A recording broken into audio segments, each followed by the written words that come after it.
Here, this is important for everybody to know. If you're feeling like that if things, we hear this all the time, it got blown out of proportion, right? How many times have we heard that? So I do want to listen to what the victim is telling me. And I've had victims come in and they lie to me right off the bat. Mm-hmm. What do you mean? How do you know they're lying? Because I'll say, well, you're saying that the police shouldn't have done this, but you called the police. And they're like, oh, no, it was a neighbor called the police. Now, I haven't listened to the 911 call yet. And I'm like, are you sure? Because I'm going to go listen to it. No, I never called the police. I go listen to the 911 call. They called the police. Right. You can hear their voice, right? Crying on the phone. Right. Yeah. And so now they're not credible to me anymore.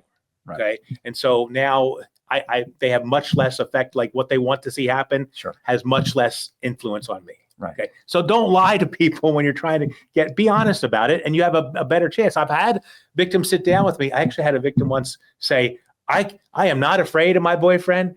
I can take my boyfriend. I was a female wrestler. I'll if you want to wrestle me right now. And she convinced me to dismiss the case. She didn't put me in an arm bar or anything, but she did convince me that, because what we worry about, we don't want somebody to get killed by the person they're in love with. Right.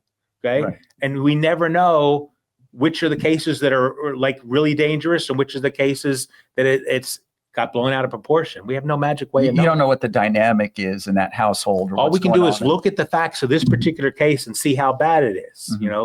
When we hear threats of like, I'm going to kill myself, or if I can't have you, nobody will, makes us nervous. Absolutely.